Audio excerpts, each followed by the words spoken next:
அஸ்ஸலாமு அலைக்கும் வரஹ்மத்துல்லாஹி வபரகாத்து.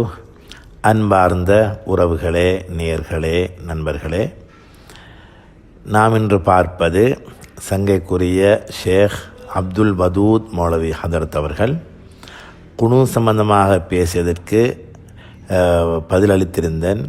அந்த பதிலுக்கு ஒரு மறுப்பை வெளியிட்டிருந்தார்கள். அந்த மறுப்புக்கு பதிலாகத்தான் இந்த பதிவை நாம் அமைக்கிறோம். இதில் சங்கைக்குரிய ஷேக் அவர்கள் குறிப்பிட்ட ஒரு சில விடயங்களை மாத்திரம் மையப்படுத்தி அதுக்கு பதில் சொல்ல வேண்டிய அவசியப்பாடு இருப்பதனால் அந்த பதிவை நாம் பார்ப்போம். அதுக்கு முன்னால் சங்கைக்குரிய ஷேக் அவர்கள் தமது வாதத்தை மிக அழகாக, கண்ணியமாக, நாகரிகமாக வைத்திருந்தார்கள். அவருக்கு அல்லாஹ் தஆலா அருள் பாலிப்பானாக. இந்த இடத்துல என்ன பிரச்சனை என்றால், ஹதரத்தை கொண்டு சொன்னாங்க, நான் சொல்கிறது குனூத்து சுன்னாஹ் என்று சொல்கிறது, இமாம்கள் குனூத்தை சுன்னான்னு சொல்கிறார்கள். குனூத்து இல்லை, அது பிதாத் என்று சொல்வது சஹாபி. எனவே இமாம்களுக்கும் சஹாபிக்கும் இடையில தான் பிரச்சனை வருது. எனவே சஹாபி சொல்வதை தான் எடுக்க வேண்டும் என்ற மாதிரி தான் அது சொல்கிறாரு. அந்த விடயம் அப்படி இல்லை. என்னென்னா, நாங்கள் சொல்லியிருந்தோம், இப்போ அதை தெளிவாக சொல்கிறோம். குறிப்பிட்ட அந்த இமாம்களுடைய பேரை நாங்கள் சொல்லி என்ன சொன்னோம் என்றால், இவர்களிடமெல்லாம் இந்த உலமாக்களிடத்தில் ஃபஜ்ர் தொழுகையில் குனூத்து சுன்னா. உதாரணத்துக்கு இமாம் மாலிக், ஷாஃபிஇ, இப்னு அபி லைலா, ஹசன் இப்னு சாலிஹ், அபு இஸ்ஹாக் அல் ஃபஸாரி, அபு பக்ர் இப்னு முஹம்மத், அல் ஹக்கம் இப்னு உத்பா, ஹம்மாத், அடுத்த ஹிஜாஸ் வாசிகள், இமாம் அவுசாயி, ஷாமில் பெரும்பான்மையானவர்கள். அதே போன்று இமாம் நவவி குறிப்பிடுகிறார்கள், அதாவது சலஃபுகள் அக்ஸரு சலஃப்களில் அதிகமானவர்கள், அதுக்கு பிறகு வந்த அதிகமானவர்கள் எல்லாருடைய நிலப்பாடும் ஃபஜ்ர் தொழுகையில் குனூத்து சுன்னா என்பது தான். அதுக்குரிய ஆதாரமாக முஸ்னத் அஹ்மது வரக்கூடிய அந்த அறிவிப்பையும் குறிப்பிட்டிருந்தார்கள். அதான் இதை ஆதாரமாக கொண்டு மாசால ரசூலுல்லாஹி ஸல்லல்லாஹு அலைஹி வஸல்லம் யகுனுது ஃபில் ஃபஜ்ரி ஹத்தா ஃபாரகத் துன்யா என்ற ரிவாயத்து. அடுத்து உமர் ரலியல்லாஹு அன்ஹு இமாமாக சஹாபாக்களுடைய முன்னிலையில் சஹாபாக்களுக்கு தொழுகை நடாத்தி இருக்கிறார்கள் என்ற இந்த ஆதாரங்களை மையப்படுத்தி மேற்குறிப்பிட்ட இமாம்கள் ஃபஜ்ருடைய தொழுகையில் குனூத்து சுன்னான்னு சொல்கிறார்கள் என்பதை தான் நான் குறிப்பிட்டிருக்கிறோம். இப்போ நாங்கள் அதைத்தான் குறிப்பிடுறோம். எனவே இந்த இடத்துல முரண்பாடு இமாம்களுக்கும் சஹாபிக்கும் இடையில் இல்லை, சஹாபாக்கள் தான் தொழுதிருக்கிறார்கள். அதனால் இந்த இடத்துல அந்த பிரச்சனை இல்லை. முதலாவது விஷயம். ரெண்டாவது என்னென்னா, இந்த வஹாபிச உலமாக்கள் பெரும்பாலும் இப்படி அவசரப்பட்டு ஒரு மதுஹபில் உள்ள விடயத்தை, அதாவது பிதாத்து, வழிகேடு என்று சொல்கிறதுக்கு முற்படுவதற்குரிய பிரதான காரணமே ஒன்று, அவர்களுக்கு ஃபிக்ஹிலோ அல்லது அகீதாவில் எந்த ஒரு நிலைப்பாடும் இல்லாமல் இருக்கிறது தான் காரணம். ஒரு உசூல் அடிப்படை இருந்தால் அந்த அடிப்படையிற்கு முழு பேரும் செல்வார்கள். உதாரணத்துக்கு 4 ஃபிக்ஹுடைய மதுஹப் எடுத்தாலும் உலகத்தில் எந்த நாட்டில் போய் இந்த ஷாஃபி மதுஹபோட சட்டத்தை கேட்டாலும் எல்லாரும் ஒன்றைத்தான் சொல்வார்கள். ஏன்? முழு ஷாஃபி மதுஹபுக்கும் உசூல் தெளிவாக இருக்குது, பதில் தெளிவாக இருக்குது. ஹனஃபி மதுஹபுக்கும் அதே மாதிரி தான். எந்த நாட்டில் போய் கேட்டாலும் அதுக்குரிய சட்டத்தை அப்படி தான் சொல்வார்கள். உதாரணத்துக்கு வித்ரு தொழுகையில் அவர்களிடத்தில் குனூத்து வாஜிபுண்டா, உலகத்தில் எந்த நாட்டில் போய் கேட்டாலும் அங்குள்ள ஹனஃபிகள் வாஜிபுண்டான்னு சொல்வார்கள். அப்போ வித்ரு தொழுகையை அவங்களுக்கு வாஜிப், வித்ரு தொழுகை அவங்களுக்கு முதலாக வாஜிப் என்றா எந்த நாட்டில் போய் கேட்டாலும் என்ன சொல்வார்கள்? வித்ரு தொழுகை வாஜிபுன்னு சொல்ல போகிறாங்க கண்டிப்பாக. ஏனென்றா அவர்களுக்கு ஒரு உசூல் இருக்குது, அதன்படி ஃபிக்ஹ் அமைக்கப்பட்டிருக்குது. ஆனால் இந்த வஹாபிச சகோதரர்களுடைய பிரச்சனை என்னென்றா, ஆலையால் ஒவ்வொன்று சொல்லுவாங்க. அங்குள்ள மௌலவியும் ஒன்று தான், உலமாக்கள் இல்லாதாக்கள் எல்லாருமே உண்டு. ஆளுக்கு என்ன யோசனை வருதோ அதை சொல்லிட்டு போகிற அளவுக்கு தான் அவர்களுடைய சிந்தனை மாற்றப்பட்டிருக்கிறத நாங்கள் பார்க்குறோம். இதுதான் 4 மதுஹபுகளுக்கு இடையில் உள்ள ஒற்றுமைப்பாடும் இந்த வஹாபிய அந்த சகோதரர்கள் வஹாபிய உலமாக்களுக்கு இடையில் உள்ள வேறுபாடுக்கும் இல்லையே வித்தியாசம். அவங்கள்ட்ட அடிப்படை இல்லாததால் அவர்களை ஏசிக்கொண்டு, சாடிக்கொண்டு, தூற்றி கொண்டு, எதிர்த்து கொண்டு, விமர்சித்து கொண்டு, காஃபிர் என்று சொல்லிக்கொண்டு எல்லாம் தெரிகிறத நாங்கள் பார்க்குறோம். எனவே ஷாஃபி மதவில் மிக தெளிவாக ஒவ்வொரு விடயம் இருக்கிறது. இதுதான் பிரதானமான பிரச்சனை, அடிப்படை இல்லாத பிரச்சனைன்னு சொன்னோம். அடுத்ததாக நான் சொன்னேன் என்னன்னு சொன்னால், இமாம்களுக்கிடையில் ஏற்பட்ட இஜ்திஹாத் சம்பந்தமாக பார்த்தா சங்கைக்குரிய ஷேக் அவங்க குறிப்பிட்டாங்க. அதாவது 4வது மத்ஹப் இமாம் அஹ்மது பின் ஹம்பல் ரஹிமஹுல்லாவுடைய மத்ஹப் இருக்குது. அவர்களுடைய உஸ்தாத் தான் இமாம் ஷாஃபி ரஹிமஹுல்லா. இப்போ 3 மதுஹபையும் கடந்தவர். இவருடைய உஸ்தாதுடைய நிலப்பாடு குனூத்து சுன்னான்றது. அதையும் கடந்தவர் சுன்னா இல்லைன்னு சொல்கிறதா இருந்தால் இவர் என்ன ஹதீஸுக்கு நெருக்கமான அது உஸ்தாதுடைய கோட்பாடை கூட எடுக்க இல்லை என்று சொல்கிறதா இருந்தால், நான் இந்த இடத்துல விளங்க வேண்டிய மிக முக்கியமான விடயம், இமாம்கள் மத்ஹபுடைய இமாம்கள் ஒரு சட்டத்தை நிறுவக்குள்ள தனது உசூலின் அடிப்படையில் ஃபிக்ஹுடைய சட்டத்திட்டங்களை நிறுவினார்களே தவிர, உஸ்தாது மாணவர் உஸ்தாத் அப்படி சொல்லிட்டாரே, நான் அப்படி சொல்லக்கூடாதே, என்னை விட மூத்தவர் அப்படி சொல்லிட்டாரே, என்னோட வயசு குறைஞ்சர் இப்படி சொல்லிட்டார் என்ற நிலப்பாட்டில் அந்த கோட்பாடுக்குள்ளால இல்லை. அவர்களுக்குரிய அடிப்படையை முன்னிறுத்தி, ஆதாரத்தை சரியாக முன்னிறுத்தி, அந்த அடிப்படையில் இஜ்திஹாதை செய்து, அந்த இஜ்திஹாதின் மூலமாகத்தான் சட்டங்கள் நிறுவப்படுமே தவிர உஸ்தாது மாணவர் எனவே இப்படி அப்படி என்றெல்லாம் சிந்திக்க இடம்பாட இல்லை. இது ஒரு விஷயம். அடுத்தது, ஒரு 4 மதுஹபில் இதுதான் சரி, அது பிழை, இதுக்கு 2 நன்மை அதுக்கு 1 நன்மை என்று யாருக்குமே சொல்ல இயலாது, யாருக்குமே தெரியாது. அது ஏனென்றா அது அல்லாஹ்வுக்கு மட்டும்தான் தெரியும். எது 2 நன்மைக்குரியது, எது 1 நன்மைக்குரியது என்று அல்லாஹ்வுக்கு தான் தெரியும். ஆனால் ஆதாரங்களை முன்னிறுத்தி பார்க்கக்குள்ள அவர்கள் தன்னுடைய உசூலின் அடிப்படையில் ஆதாரத்துடைய கூடுதலான வலுத்தன்மை தந்த ஆதாரத்தில் இருக்குது என்று தெரிஞ்சதுக்கு பிறகுதான் அந்த சட்டத்தை அவர்கள் முடிவாக எடுப்பார்கள். இது நீண்ட உசூலுடைய நீண்ட பகுதி, அங்கே போகல, நான் நிறைய விஷயம் பிறகு பேசியிருக்குது. அடுத்ததாக ஷேக் அவங்க சொன்னாங்க, இமாம் ஷாஃபி ரஹிமஹுல்லா சொன்னார்கள், எனது சொல் ஹதீஸுக்கு குர்ஆன் சுன்னாக்கு முரண்பட்டால் தூக்கி அறிங்க, சிவத்தில் அடிங்க, தூளாக போகட்டும் என்ற அந்த விடயத்தை குறிப்பிட்டார். வேறு இமாம் ஷாஃபி ரஹிமஹுல்லா சொல்லியிருக்கிறார்கள், இதா சஹல் ஹதீஸ் பஹு மத்ஹப் எல்லாம் நிறையவே சொல்லியிருக்கிறார்கள். இதெல்லாம் இமாம் ஷாஃபி ரஹிமஹுல்லாவுடைய மத்ஹப் ஹதீஸுக்கு முரண்பட்டு இருக்கும் என்பதை காட்டாது. மாற்றமாக ஷாஃபி ரஹிமஹுல்லாவுடைய மிக முக்கியமாக எல்லா சட்டத்திட்டங்களும் நுசூஸின் அடிப்படையில் தான் அமைய பெற்றிருக்கின்றன என்பதைத்தான் காட்டும். அதாவது இவங்க இமாம் ஷாஃபி ரஹிமஹுல்லா அவங்க ஏற்கனவே அவங்க ஹுஜ்ஜத்துன் ஃபில் லுகா வ ஃபில் ஃபிக்ஹ் வல் ஹதீஸ், ஹுஜ்ஜத்துன் ஃபில் லுகத்தி வல் ஹதீஸ் வல் ஃபிக்ஹ். இமாம் ஷாஃபி ரஹிமஹுல்லா அவர்கள் ஃபிக்ஹ், லுகா, அடுத்த ஹதீஸ் எல்லாத்துலேயும் ஒரு ஹுஜ்ஜாவானால் தான் இமாம் ஷாஃபி ரஹிமஹுல்லா. அப்போ இமாம் ஷாஃபி ரஹிமஹுல்லா அவங்க ஹதீஸ் தெரியாத ஆள் இல்லை. இந்த ஹதீஸ் குறிப்பிட்ட இந்த ஹதீஸை சஹீஹ் என்று சொல்லி தனது மத்ஹபில் முடிவாக எடுத்தாங்கன்னு சொன்னால் ஹதீஸை பற்றி தெரிய போய் தான் செஞ்சுருக்கிறாங்க. சரி, ஹதீஸை பற்றி பிறகு விரிவாக பேசுவோம். இறுதியாக இன்னொரு சப்ஜெக்ட் சொன்னாங்க ஷேக் அவங்க மக்கா மதீனா ஹரமைனை பார்ப்போம், அங்கே குனூத் இல்லையே, அது உலகத்தில் மிக முக்கியமான இடம், அந்த ஈமான் அந்த பொந்துள்ளுக்கு இது போகிற மாதிரி ஈமான் எல்லாம் சேரும், ஹரமே மதீனாவுக்கு சேரும், அங்கே கூட குனூத் இல்லைன்றெல்லாம் விரிவாக சொன்னார். சரி, உண்மையான நீங்கள் செய்தி சொல்கிறது நாங்கள் கேட்குறோம். அப்போ குனூத்துக்கு மட்டுமா இந்த ஹரமைன் மக்கா மதீனா ஈமான் பொந்துக்கு போடுற வாரெல்லாம் இந்த குனூத்துக்கு மட்டுமா இந்த கதை? அப்போ 2 அதான் ஹரமையில் இருக்குது, ஆனால் 2 அதான் பிதாத்துன்னு சொல்லி தனியாக பள்ளி கட்டி போனீங்க. ஹரமைனில் 20 ரக்காத்துகள் 1000 வருடமாக தொழப்பட்டு கொண்டிருக்கு, 1000 வருடத்தை கடந்து தொழப்பட்டு கொண்டிருக்குது. ஆனால் 20 ரக்காத் தொழுதாக்கெல்லாம் பிதாத்து, விழுந்து விழுந்து விழுந்து 23 ரக்காத் 20 ரக்காத்து தொழுகிறார்கள், இவங்களுக்கு நாங்கள் தான் ஹக்கை சொல்லி கொடுக்கணும் என்றெல்லாம் நோன்பு வந்தால் எல்லா பக்கமும் நாலா திசையிலும் முழங்குறீங்களே, அப்போ என்ன காரணம்? அப்போ குனூத்து இல்லைன்னு சொல்கிறதுக்கு ஹரமேன் தேவைப்படுது, 20 ரக்காத் தராவி 2 அதான் இதுகளெல்லாம் சொல்கிறதுக்கு ஹரமேன் எங்கே போகுது, மக்கா மதீனா எங்கால போகுது? எனவே நியாயமான முறையில் நாங்கள் யோசிக்கணும். உண்டு இதனை ஆதாரம் ஹரமைனை உண்மையாக நாங்கள் ஹரமைன் பிரதானம் என்று சொல்கிறதா இருந்தால் ஹரமைனை முழுமையாக நாங்கள் உள்வாங்கணும். ஆனால் ஒன்றை எடுத்து ஒன்றை விடுறதா இருந்தால் அதுக்குரிய காரணம் என்ன?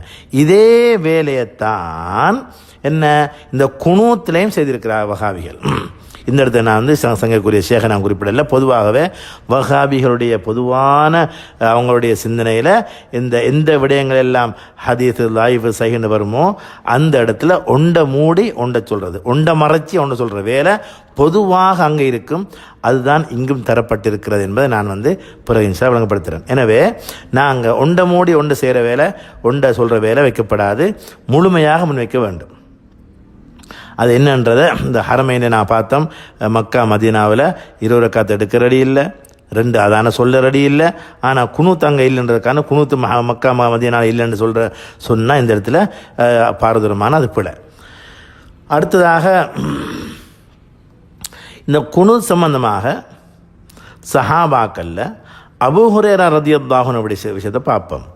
குனூத் சம்பந்தமாக ரசூலுல்லாஹி ஸல்லல்லாஹு அலைஹி வஸல்லம் இந்த குனூத் ஓதினது, அந்த குறிப்பிட்ட சாராருக்கு பதுவா செய்தது, பதுவாவை விட்டது, எல்லா விடயங்களும் நடந்தது ஹிஜ்ரி 4ஆம் ஆண்டில். அபூ ஹுரைரா ரலியல்லாஹு அன்ஹு இஸ்லாத்துக்கு வந்தது ஹிஜ்ரி 7ஆம் ஆண்டு வந்தாங்க ஹைபரில். ரசூலுல்லாஹி ஸல்லல்லாஹு அலைஹி வஸல்லம் 11 வஃபாத் ஆகிறாங்க.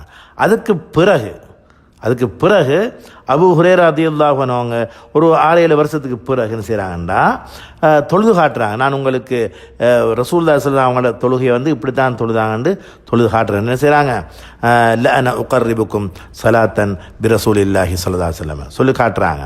சொல்லி காட்டக்குள்ள ஃபஜ்ர் தொழுகையில் குனூத்தை ஓதினாங்க. ஃபஜ்ர் தொழுகை குனூத் ஓதுறேன்னு சொன்னால் இஸ்லாத்து வாரத்துக்கு 3 வருஷத்துக்கு முன்னால் ஓதிட்டு விட்டிருந்தா 3 வருஷத்துக்கு பிறகு இஸ்லாத்துக்கு வந்தாங்க. இஸ்லாத்துக்கு வந்து 3 வருஷத்துக்கு பிறகு ரசூலுல்லாஹி ஸல்லல்லாஹு வஃபாத் ஆகுறாங்க. அதுக்கு பிறகு இவங்க இந்த சொல்லி கொடுக்குறாங்க, மௌத் வரையும் ஓதிக்கொண்டு இருக்கிறாங்கன்னு சொன்னால் அந்த குனூத் வந்து ரசூலுல்லாஹி ஸல்லல்லாஹு அலைஹி வந்து தொடர்ந்து ஃபஜ்ர் தொழுகையில் குனூத்தை ஓதிக்கொண்டு இருந்திருக்கிறார்கள். அப்படி இல்லாட்டி அவங்க ஒரு நாள் அந்த குனூத்தை என்ன செய்யலாது, ரிவாயத் செய்ய இயலாது. மற்ற குணத்தை பற்றி ஒன்றும் பேசலை. ஏண்டா அதை பற்றி அந்த குணத்தை என்ன அது அன்று இருக்க இல்லை, ஃபஜ்ர் தொழுகிற குணத்து மட்டும்தான் இருந்தது. அது அப்படியே அழகாக எடுத்து முன் வச்சாங்க. அபூ ஹுரைரா ரலியல்லாஹு அதே மாதிரி தொழுதும் காட்டினார்கள். அனஸ் ரலியல்லாஹு அன்ஹு இந்த குனூத்துடைய ரிவாயத்தில் எல்லா இடத்துலையும் வரக்கூடிய பிரதானமானவர் அனஸ் இப்னு மாலிக் ரலியல்லாஹு அன்ஹு. இவர்கள் என்ன செய்கிறாங்கண்டா மௌத்து வரைக்கும் குனூத் ஓதி தொழுதிருக்கிறார்கள். இவர்கள் வஃபாத்தானது கிட்டத்தட்ட 93 காலப்பகுதியில், ஹிஜ்ரி 93. உமர் இப்னு கத்தாப் ரலியல்லாஹு அன்ஹு அவர்கள் ஹலீஃபாவாக இருந்து கொண்டு குனூத்தை ஓதினார்கள். பின்னுக்கு சஹாபாக்கள் மம்முமாக இருந்தார்கள். யாரும் மறுத்து இது இல்லைப்பா, இஸ்லாத்தில் இல்லை, ரசூலுல்லாஹி ஸல்லல்லாஹு அலைஹி வஸல்லம் அன்றைக்கு ஒரு மாதத்தில் ஓதிட்டு குனூத்து அடியோடு விட்டுட்டாங்கண்டு ஒரு சஹாபியும் அவங்களோட என்ன செய்யலை, முரண்டு பிடிக்க இல்லை, மறுக்க இல்லை, இன்கார் பண்ண இல்லை. எனவே சஹாபாக்கள் குனூத் ஓதியிருக்கிறார்கள், ஹுலஃபாக்கள் ஓதியிருக்கிறார்கள், சஹாபாக்கள் மௌத்தாகும் வரையும் கூட ஓதியிருக்கிறார்கள். குனூத்து ஓதினதுக்கு தாராளமாக ஆதாரம் இருக்கிறது. இப்போ பிரச்சனை என்னென்னா இவங்க ஷேக் சங்கைக்குரிய அப்துல் வதூத் ஹதரத் அவர்கள் இந்த மாசால ரசூலுல்லாஹி ஸல்லல்லாஹு அலைஹி வஸல்லம் என்ற ரிவாயத் ரசூலுல்லாஹி ஸல்லல்லாஹு அலைஹி வஸல்லம் வஃபாத் ஆகும் வரைக்கும் என்ன செய்தார்கள், குனூத்தை ஓதிக்கொண்டே இருந்தார்கள் என்ற நாங்கள் சொன்ன அந்த ரிவாயத் வந்து பலஹீனமானது என்று சொல்லியிருக்கிறார். இப்போ அதை என்ன செய்ய வேணும்னு சொன்னால் அந்த விடயத்தை நான் கொஞ்சம் தெளிவாக பார்க்க வேண்டும். அது பலஹீனமானது தானா, ஆதாரத்தை எடுக்க ஏலாத அந்த விடயத்தை என்ன செய்ய வேண்டும், நான் கொஞ்சம் அதை பார்க்க வேண்டும். நான் அந்த இடத்துல சொல்லி வச்சுருந்தேன். அதாவது அந்த ரிவாயத்துடைய மேலோட்டமாக சொல்லக்குள்ள இந்த ரிவாயத்தை அனஸ் ரலியல்லாஹு இந்த ஹதீஸை ஹைதமி ரஹிமஹுல்லாஹ் அவங்க வந்து சொல்கிறாங்க, ரிஜாலுஹு முவஸ்ஸகூன, இதன் அறிவிப்பாளர்கள் எல்லாம் நம்பகமானவர்கள் என்று சொல்லியிருக்கிறார்கள். இமாம் நவவி ரஹிமஹுல்லாஹ் சொல்கிறாங்க, ரவாஹுல் ஜமாஅ மினல் ஹுஃபாஸ் வ ஸஹஹூஹு ஹாஃபிஸ் ஹுஃபாஸ் ஹதீஸ். இந்த ஹதீஸ் என்ன செய்கிறாங்கண்டா அறிவிச்சிருக்கிறார்கள், சஹீன்னு சொல்லியிருக்கிறார்கள். அதே மாதிரி வனஸ் அலா ஸிஹத்திஹில் ஹாஃபிஸ் அல் பல்கி, இமாம் பல்கி ரஹிமஹுல்லாஹ் அவர்கள் இந்த ஹதீஸ் சஹீன்னு சொல்லியிருக்கிறார்கள். இமாம் ஹாக்கிம் ரஹிமஹுல்லாஹ் சஹீன்னு சொல்லியிருக்கிறார்கள். பைஹக்கி ரஹிமஹுல்லாஹ் சஹீன்னு சொல்லியிருக்கிறார்கள். அதே மாதிரி தாரகுத்னி ரஹிமஹுல்லாஹ் பல சஹீஹான சனதை ரிவாயத் செய்திருக்கிறார்கள் என்ற பல விடயங்களை அங்கும் குறிப்பிட்டோம். ஆனால் இந்த இடத்துல கொஞ்சம் விரிவாக இந்த பகுதியை நாங்கள் கொஞ்சம் பார்க்க வேண்டும். அதாவது இந்த ரிவாயத்தை ஏன் இவர்கள் பலகீனம்னு சொல்கிறார்கள்? ரசூலுல்லாஹி ஸல்லல்லாஹு அலைஹி வஸல்லம் அதாவது மாஸால ரசூலுல்லாஹி ஸல்லல்லாஹு அலைஹி வஸல்லம் யக்னுது ஃபில் ஃபஜ்ரி ஹத்தா ஃபாரகத் துன்யா. முஸ்னத் அஹ்மது வரக்கூடிய ரிவாயத்து, ரசூலுல்லாஹி ஸல்லல்லாஹு அலைஹி வஸல்லம் அவர்கள் மௌத்தாகும் வரைக்கும் குனுத் ஓதிக்கொண்டே இருந்தாங்க. இந்த ரிவாயத்தை பலகீனம் என்று சொல்வார்கள். அதை பலகீனம் என்று சொல்றதுக்கு என்ன காரணம்னு தேடி பார்த்தோம்னு சொன்னால், அதாவது இந்த இடத்துல ஒருத்தர் வருவார், அபு ஜாஃபர் அர் ராசி என்று சொல்லி வருவார். அந்த அபு ஜாஃபர் அர் ராசி என்ற அந்த அறிவிப்பாளர் தான் இந்த இடத்துல இந்த ஹதீஸ் பலகீனமானதுக்குரிய மிக முக்கியமான காரணமாக முன்வைப்பார்கள். அவர்கள் சம்பந்தமாக நாங்கள் ஓரளவு மேலோட்டமாக இந்த இடத்துல கொஞ்சம் பார்ப்போம். அதாவது இந்த ஹதீஸை இமாம் அஹ்மது ரஹிமஹுல்லாஹ் அறிவிக்கிறார்கள் முஸ்னதில், பஸாரில் பார்க்கலாம். இது சம்பந்தமாக ஹாஃபிஸ் ஹைதமி ரஹிமஹுல்லாஹ் அவர்கள் மஜ்மா ஸவாயிதில் பேசியிருக்கிறார்கள். வரிஜாலுஹு முவஸ்ஸகூன, இந்த அறிவிப்பாளர்கள் எல்லாம் நம்பகமானவர்கள் சொல்லியிருக்கிறார்கள். பைஹக்கி ரஹிமஹுல்லாஹ் அறிவிச்சிருக்கிறார்கள். இது சஹீஹ் என்று சொல்லி ஹாக்கிம் ரஹிமஹுல்லாஹ் சொன்னதை எடுத்து எம்பி அதை அவர் ஏற்றுக்கொண்டிருக்கிறார். தாரிமி ரஹிமஹுல்லாஹ் அறிவிச்சிருக்கிறார்கள். அப்துல் ரஸாக்ல முஸன்னஃப் அப்துல் ரஸாக்ல பார்க்கலாம். இப்னு அபி ஷைபா, இமாம் பகவி ரஹிமஹுல்லாஹ் ஷரஹ் சுன்னாவில் எல்லாம் அறிவிச்சிருக்கிறார்கள். இமாம் நவவி ரஹிமஹுல்லாஹ் சொல்கிறார்கள் ஷரஹுல் முஹத்தபில் அல் மஜ்மூ, ஷரஹுல் முஹத்தபில் சொல்கிறார்கள் ஹதீத்துன் சஹீஹுன் ரவாஹு ஜமாஅத்தும் மினல் ஹுஃபாஸ் வ ஸஹஹூஹு என்று சொல்லிட்டு வமிமன் நஸ் அலா ஸிஹத்திஹி, யாரெல்லாம் இந்த ஹதீஸ் சஹீஹ்னு சொன்னார்கள் என்று சொல்லிட்டு முன்னா சொன்னவர்கள அல் ஹாஃபிஸ் அபு அப்துல்லா முஹம்மது பின் அலி அல் பல்கி அவங்களோட பேர். அடுத்து அல் ஹாக்கிம் அபு அப்துல்லா இமாம் ஹாக்கிம் ரஹிமஹுல்லாஹ் அவர்கள் பல இடங்களில் சொல்லியிருக்கிறார்கள். இமாம் பைஹக்கி ரஹிமஹுல்லாஹ், தாருகுத்னி ரஹிமஹுல்லாஹ் என்றெல்லாம் இந்த எல்லா விடயங்களையும் இமாம் நவவி ரஹிமஹுல்லாஹ் குறிப்பிட்டிருக்கிறார்கள் உண்டு. அடுத்து என்னென்னு சொன்னால், இது சார்ந்த வேறு வேத்தம் இருக்குது, நான் அதுகளை சொல்ல இல்லை, அதாவது நின்று வைத்திரும். பிரச்சனை என்னென்னு சொன்னால், இவங்க எல்லாம் சஹீஹ் என்று சொல்லி இருக்கத்தக்க எப்படி இந்த வஹாபி சகோதரர்கள் மாத்திரம் இந்த ஹதீஸ் தாயிஃபானதுன்னு சொல்வார்கள் பார்க்கணும். அதாவது சிலாக்கள் தாயிஃப்னு சொல்லியிருக்கிறார்கள், அல்பானி முன்கர் என்று சொல்லியிருக்கிறாரு, அல்பானிக்கு பின்னால் வந்த ஒரு ஆள் ஹுவைனி முன்கர் ஜித்தன் என்று சொல்லியிருக்கிறாரு. இதை எப்படி சொல்லியிருக்கிறாங்கன்னு நாங்கள் கொஞ்சம் பார்த்தோம்டா, அதாவது லேசாக அவனையும் கொள்ளலாம். சிலசிலா தாயிஃபாவில் அல்பானி சொல்லியிருக்கிறாரு என்னண்டு, இது முன்கரன்னு சொல்லியிருக்கிறாரு. காரணம் அபு ஜாஃபர் அர் ராசி என்ற அறிவிப்பாளர் வாருது. அதே நேரத்தில் அபு ஜாஃபர் ராசி சம்பந்தமாக இவங்க என்ன சொல்லியிருக்கிறாங்கன்ற விஷயத்தை கொஞ்சம் குறித்து பார்க்கக்குள்ள, முதலாவது எங்கேருந்து துவங்கு தெரியுமா? அதாவது இப்னு துர்க்குமான் என்று ஒரு ஆள் இருக்கிறார்.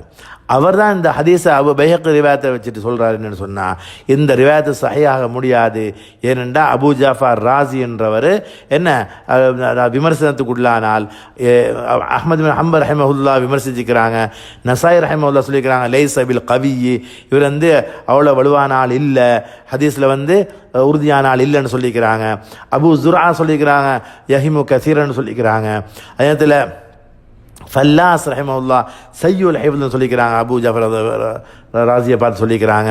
இதே இப்னு ஹிப்பான் சொல்லிக்கிறாரு யுஹதிஸ் பில் மனாகிர் யானி மஷாஹிர்னு சொல்லிக்கிறாரு. அதாவது இதெல்லாம் விமர்சனத்தை, ஒரு அறிவிப்பாளரை விமர்சிக்கிறதுக்குரிய சொற்களை எல்லாத்தையும் இந்த இடத்துல ஒன்று சேர்த்துட்டு இதை என்ன செஞ்சுக்கிறாங்க, இது இப்னு துர்க்குமானி இதை அறிவிச்சுக்கிறாரு. ஒரு விஷயம். அடுத்த ரெண்டாவது விடயத்தை பார்ப்போம். அல்பானி சொல்கிறாரு, யாரிடமிருந்து? இப்னுல் கையம் ஜாதுல் மாது சொல்கிற விஷயத்தை அல்பானி எடுத்து சொல்கிறாரு. என்ன, அபு ஜாஃபர் என்று சொல்லக்கூடிய அவரை அஹ்மத் ரஹிமஹுல்லாஹ் அது போன்ற பலரும் விமர்சிக்கிறாங்க. அது அலி இப்னுல் மதீனி ரஹிமஹுல்லாஹ் கேன யுஹல்லித்து என்ன சொல்கிறாங்கண்டா, அபு ஜாஃபரை பார்த்து இவர் சனதுகளுக்கு இடையில் குழப்புறவர், இப்படியான புலவேலை பார்க்குறவர்னு சொல்லியிருக்கிறாங்க. சரியா? யார் சொல்லிக்கிறது? இப்னுல் மதீனி ரஹிமஹுல்லாஹ் சொல்லியிருக்கிறார்கள் அபு ஜாஃபரை பார்த்து. அபு ஜுர்ஆ சொல்லி கேன யஹிமு கசீரன் என்று சொல்லி, அதே மாதிரி இப்னு கையம் மேலும் சொல்கிறாருன்னு சொன்னால், ஷேகுல் இஸ்லாம் இப்னு தைமியா சொல்கிறேன்னு சொல்லி இந்த சனதில் அபு ஜாஃபர் வாரது, ராசி வாராரு. இவர் சாஹிபு மனாக்கீர், இவர் என்ன முன்கரான ரிவாயத் செய்யக்கூடியவர் என்று சொல்லி யார் சொன்னண்டு? இப்னு தைமியா சொன்னதாக இப்னு கையம் அறிவிக்கிறாரு.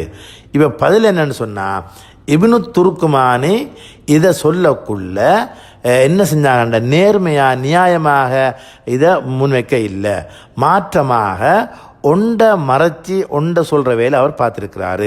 அதுதான் அதே மாதிரி இப்னு கையும் பார்த்துருக்கிறாரு. அதைத்தான் இவர் எடுத்து இங்கே பதிவு செஞ்சுக்கிறார். அதாவது இமாம் பைஹக்கி ரஹிமஹுல்லாஹ் ரிவாயத்தில் எந்த விதமான பிரச்சனையுமே இல்லை. இவர்கள் என்ன செஞ்சாங்க தெரியுமா, விமர்சனத்துக்குரிய சொற்களை மாத்திரம் கொண்டு வந்தாங்க.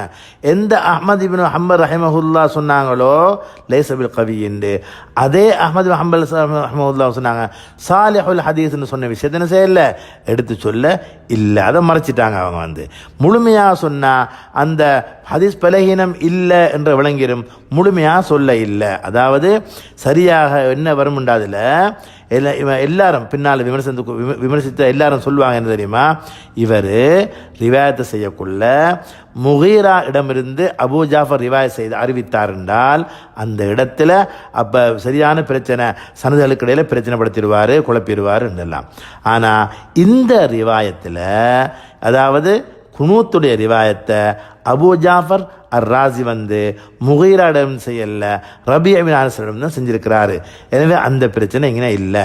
அல்பானி ரஹ்மத்துல்லாஹி என்ன செஞ்சுக்கிறாரு, இவர் இப்னு துர்க்குமானி சொன்னதை அப்படியே எடுத்து இங்கே வச்சுக்கிறார். தவிர அதில் என்ன செய்யல, தனது ஆய்வை உட்படுத்தி சரிபுலையை பார்த்து எது நீதி நியாயம் என்று பார்க்காம அப்படி எடுத்து வச்சதான் அந்த இடத்துல பிள்ளை. அதே மாதிரி இதே அல்பானி என்ன செஞ்சுக்கிறாரு, இப்னு தைமியாவோட பேச்சு எல்லாத்தையும் எடுத்து வச்ச உடனே எல்லாம் நினச்சிட்டாங்க, இவர் தன் ஆய்வில் உச்சகட்டத்தை தொட்டவர், எல்லாம் சரியாக தான் சொல்லியிருக்கிறாரு, இந்த ஹதீஸ் பலகீனமானவர்னு சொல்லி, பலகீனமான ஹதீஸ்ன்னு சொல்லி முழு வஹாபி சமூகம் நம்பி இருக்குது. ஆனால் உண்மை அது இல்லை. இவங்க என்ன செஞ்சுக்கிறாங்க, ஒன்றை மறைச்சி ஒன்று சொல்லிக்கிறாங்க. அவங்க யார், மேலே இருந்து இப்னு கையிமை சொன்னோம், இப்னு துர்க்குமானியை சொன்னோம், அப்போ அல்பானியை சொல்கிறோம். இவங்க என்ன செஞ்சாங்க, ஒன்றை மறைச்சி ஒன்றை சொல்கிற வேலை பார்த்ததால தான் அவங்க நினச்சி கொண்டாங்க இந்த ஹதீஸ் என்ன பலகீனமான ஹதீஸ் நினச்சி கொண்டாங்க. ஆனால் அவங்க செஞ்ச உண்மைக்கு புறம்பான வேலை. அதுதான் இந்த இடத்துல நடந்த பிரச்சனை. இந்த இடத்துல இந்த யாரெல்லாம் இந்த அந்த ஹதீஸ் எடுத்து வச்சா அந்த அபூ ஜாஃபர் ராஸியை பற்றி சொன்னாங்களோ அவன் மிக அழகாக தெளிவாக சொல்லிக்கிறாங்க. இவர் இப்போ பின்னான பாப்பம், அதாவது முகீராடம் அறிவிச்சா தான் இந்த பிரச்சனை வரும்னு சொல்லிக்கிறாங்க, மற்றதை மறைச்சிட்டாங்க. அதாவது இப்னு கையிம் ரஹிமஹுல்லாஹ் என்ன சொன்னாங்க, இப்னு மதீனி சொன்னு சொல்லி இப்னு மதீனி ரஹிமஹுல்லாஹ் சொன்ன அபூ ஜாஃபர் ராஸியோட விஷயத்தில் கான யுஹல்லித், இவர் என்ன சனதுகளை போட்டு குழப்பி அடிச்சிருவாருன்ற மாதிரி இஃப்திலாத்துன்னு சொல்கிறது இதெல்லாம் சொன்னாங்க. ஆனால் இவர் முகீராடம் என்று அறிவிக்கக்குள்ள என்ற பிரச்சனையை இவர் இந்த இடத்துல என்ன இப்னு கையிமும் சொல்ல, அந்த சொன்ன அலி இப்னு மதீனி சொன்னதை இப்னு கையும் எடுத்து சொல்ல இல்லை. அப்போ அலி இப்னு மதீனி சொன்னாங்க, இவர் எப்போ இந்த வேலை செய்வார் தெரியுமா, அதாவது முழு சொல்லும் இதுதான், ஹுவ சிகத்துன் இந்தனா வக்கான யுஹல்லித் ஃபீமா ரவான் முகீரா, இவர் எங்கள்கிட்ட நம்பகமானவர், ஆனால் முகீராவிடம் இந்த ரிவாயத் செஞ்சால் தான் இந்த சனதில் பிரச்சனையை ஏற்படுத்துவார் என்றதான் அந்த விஷயம் தஹதீபில் இருக்குது. இந்த ஹதீஸை குனூத்துடைய ஹதீஸை அபூ ஜாஃபர் ராஸி முகீராடம் என்று அறிவிக்க இல்லை, மாற்றமாக ரபீ இப்னு அனஸ் அறிவித்தார். அதனை இப்னு கையும் சொல்லவும் இல்லை, இப்னு துர்க்குமானி சொல்லவும் இல்லை, அதை அப்படியே எடுத்து முன் வச்சார் அல்பானி. அந்த அல்பானி சொன்ன எல்லாம் எடுத்து வச்சு இங்கே வச்சு என்ன சொல்கிறாங்க, குனூத்துடைய ஹதீஸ் பலகீனமானது என்று சொல்லிடுறாங்க. இதுதான் இவர்கள் செய்கிற பிழை. எனவே நாங்கள் தெளிவாக விளங்க வேண்டிய விஷயம் என்னென்னு சொன்னால், இந்த அறிவிப்பாளருடைய விடயத்தில் மிக தெளிவாக இமாம்கள் சொல்லிக்கிறாங்க. இமாம் அஹ்மத் இப்னு ஹம்பல் ரஹிமஹுல்லாஹ் இவரை அதாவது லைஸபில் கவின்னு சொன்ன எடுத்து முன் வச்சாங்களோ, அதே அஹ்மத் இப்னு ஹம்பல் ரஹிமஹுல்லாஹ் சாலிஹுல் ஹதீஸ்னு சொன்னதை எடுத்து சொல்ல இல்லை. இப்னு மஈன் ரஹிமஹுல்லாஹ் சொன்னாங்க கான சிகத்தன் ஹுராசானியன்னு சொன்னாங்க, அதை சொல்லல. கான யுஹல்லித்துன்ற விஷயத்தை மட்டும் சொன்னாங்க. இவங்க சொன்னாங்க சிகத்துன் வஹுவ யக்லித்து ஃபீமா யர்வி அன் முகீரா, முகீராடம் என்று அறிவிச்சா தான் அபூ ஜாஃபர் ராஸி என்ன செய்வார், இந்த பிரச்சனை படுத்துவார். அலி இப்னு மதீனி ரஹ்மத்துல்லாஹி சொன்னாங்க யுஹல்லித்து ஃபீமா ரவா அன் முகீரா கான இந்தனா சிகத்தன், அவர் நம்பகமானவர், முகீராடம் என்று ரிவாயத் செய்யக்குள்ள தான் இந்த பிரச்சனை வரும். இப்னு அம்மார் ரஹிமஹுல்லாஹ் சொல்கிறாங்க சிகத்துன். அபூ ஹாத்திம் ரஹிமஹுல்லாஹ் சொல்கிறாங்க சிகத்துன் சதூக்குன் சாலிஹுல் ஹதீஸி, நம்பகமானவர், உண்மையாளர், ஹதீஸை சொல்வதற்கும் எழுதுவதற்கும் விடயத்துக்கும் தகுதியானவர். கான சிகத்தன், இப்னு சாத் ரஹ்மத்துல்லாஹி சொல்றாங்க நம்பகமானவர். சிகான்ற வார்த்தை மிக முக்கியமான வார்த்தை. ஹாக்கிம் ரஹ்மத்துல்லாஹி சொல்றாங்க வகால் ஹாக்கிம் சிகத்துன், இவர் நம்பகமானவர், சிகாவானவர். இப்னு அப்துல் பர் ரஹ்மத்துல்லாஹி சொல்றாங்க ஹுவ இந்தஹும் சிகத்துன் ஆலிமும் பி தஃப்சீரில் குர்ஆன், இவர் சிகாவானவர், தஃப்சீர் குர்ஆன்ல பெரிய ஒரு அறிஞர் என்று இப்படி சொல்லிக்கொண்டே போறாங்க. எனவே அபு ஜாஃபர் அர் ராசி ரஹிமஹுல்லாவுடைய பிரச்சனையில் இந்த ரிவாயத்துக்கும் அவர் சம்பந்தமாக சொல்லப்பட்ட விமர்சனத்துக்கும் இடையில எந்த விதமான சம்பந்தமே இல்லை. இந்த ஹதீஸ் தெளிவானது. ரசூலுல்லாஹி ஸல்லல்லாஹு அலைஹி வஸல்லம் மௌத்தாகும் வரை ஓதிக்கொண்டே இருந்தார்கள். எனவே என்ன இந்த அறிவிப்பாளர் சம்பந்தமாக சொல்லப்பட்ட விமர்சனம் எந்த வகையிலையும் ஏற்க தகுதி இல்லாத விஷயம் இல்லாதன்னு நாங்கள் விளைக்கொள்ளணும். அதாவது அல்பானியம் கடந்து இப்போ பின்னால் இப்போ இருக்கக்கூடியவர் தான் ஹுவைனி என்று சொல்லக்கூடியவர், அல்பானிய முழு அச்சுட்டாக பின்பற்றக்கூடியவர். அவர் சொல்றாரு முன்கர்ன் ஜித்தன் என்று சொல்லி. அவரும் என்னண்டா இந்த தொடர், அந்த சங்கிலி தொடர் மாதிரி இந்த வஹாபிச சிந்தனை பின்னால் தொடர் கதை ஒன்று இருக்குது.